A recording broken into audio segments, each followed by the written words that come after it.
So the WNBA has had like unprecedented growth. It has been an absolutely crazy.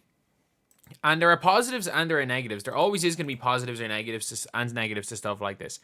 And one of the biggest negatives is the actual cost to go to games, especially for fans that have been there for years. Is it's going up. It's going up. And like this is one of the kind of the problems with America especially, where it's like everything is just about money. Everything is about making more money than the previous year. If something has more of a like demand, there's going to be an increase in the cost. Whereas you can see, like, again, the best example I can use is I'm a Leeds United fan. As we got better and more people wanted to watch, the season ticket prices didn't go up, but the prices of tickets in general obviously did go up. And then obviously the resale market, it was what it was. So it became harder to get tickets if you didn't have a season ticket, and they also became a little more expensive. But the season tickets only rose by like, I think it was like 5% on max a year. Whereas if you have not seen this season, there was a 218% increase in prices for the Mercury. And apparently for next season, they're going up even more. A 23 to 30% for Chicago, which I don't mind considering the fact that, again, actually, this is bad, but it's just not as bad. Why is there an 80% increase in the price to watch the Connecticut Sun play basketball? I like Alyssa Thomas, but like, come on. In the Aces, 180%.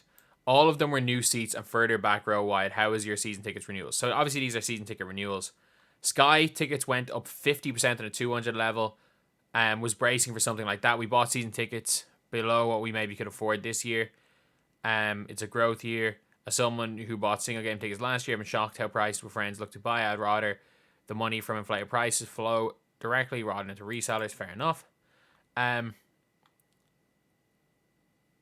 again, like the courtside premium prices are rising for celebs, but that is what it is. That is what it is. But it is very, very annoying that like the actual fans are going to be priced out very soon. And obviously for people that are, especially Americans, are going to be in the comments being like, oh yeah, that's the way it is. Look at how much tickets are going to be. This is the most watched game ever. And it's like, at the end of the day, this is a sport and not a status symbol. So it is always a pity to see people being priced out of watching the sport. And that is the one huge negative when it comes to sports in general, is when everything gets more expensive, you start pricing people out. And like, if you look, especially in certain countries, there's almost regulation against doing this. There's regulation against quadrupling the price of tickets. Like there would be absolute fan uproar and no one would do it. But again, America's America. America's America, and look, it's as capitalist as it is. And you'll even see it in basketball, like in basketball and soccer especially, where it's like everything's pay to play. If you don't have the money, you're not going to probably be any good at soccer. You're probably not going to be good. Whereas in almost every other country, sport is meritocracy. And even I was about to say basketball's getting that way, but like if you're good enough, you're not paying in any like travel ball or anything. So I think that is one of the big problems with the growth, is that the ticket price could have went up. Like what they genuinely should have done was, if you already had a season ticket, it's just going to increase incrementally. Like maybe within 10 years it gets to normal price, but it's like, okay, yeah, if you're a season ticket holder last year, it increases by 10%. It increased by like 10% a year for 10 years or something. Something like that. And that's still bad, but it's not nearly as bad as, again, increasing by 218%. And you might be saying, oh, it's supply and demand, but you're renewing what you already had. Which is, it's a pity. I just think there should be something to benefit people that were already there, especially if the mania dies. Like, what happens if the mania dies? You've just lost a whole group of fans that now can't afford to go see your games. Especially for a team like the Mercury, it's a very, very risky game you're playing, because people are watching now. But like Taurasi could retire. Heck, Taurasi could leave. She probably won't. Taurasi could retire. And you could be left with the WNBA's like third place in offensive rating, Sophie Cunningham. I'm not joking. I'm not joking. I've literally seen a list where it's like offensive rating for WNBA and Sophie Cunningham is like third. But it is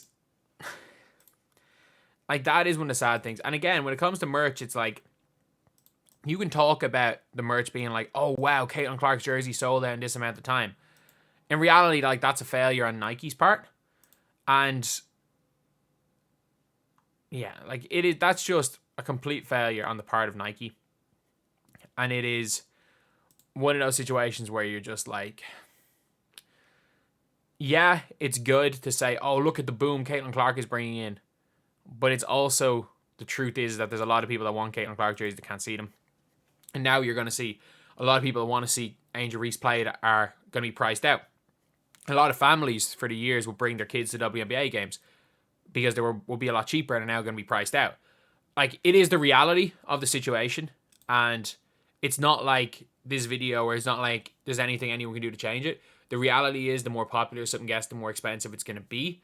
But I know for a fact there are some people are going to be like, oh, this is the Caitlin Clark effect, as this great thing being like, oh, so many more people are like, look at the ticket prices, they're all going up. And in reality, that just benefits the owners, and that only harms, especially, and regardless of the general ticket prices, I do think the season ticket renewals going up just benefits those that have been there for years, or just harms those that have been there for years, which I don't really like. At the end of the day, it's not, look, it doesn't mean that much, but I'm just not the biggest fan of it. So, yeah, let me know what you guys think in the comments below. Are you guys fans that are watching these games and don't really hate it that much? Like, look, I don't really mind because I'm based in Ireland, so I'm not really going to fly out. I probably will. I might fly out, depending on how the channel gets on. I'll say this. If I can somehow hit 25,000 subscribers by the Olympic break, I will buy tickets and fly out to a game. That's the goal that I will set. If I can hit 25k by the Olympic break, right now we are quite a bit off that. If we could hit that by the Olympic break, I'll jet off to America and watch Caitlin Clark game. But otherwise, makes no difference to me. I can watch every single game on League Pass, so because I'm where I'm based. So it makes no real difference for me, but I know with the NBA and the WNBA, it's like not the greatest thing in the world if you are an American. It can be pretty tough, and it can be pretty costly to go see all these games. So anyway, yeah, that is the video. Is this affecting you? If it is, let me know in the comments. I know for the vast majority of people it's not, but obviously for the people that it is affecting, it's going to be annoying, especially if you have a season ticket and it's now doubling in price. So yeah, that is not great. So anyway, that is the video. Thank you guys for watching. Please like, comment, and subscribe.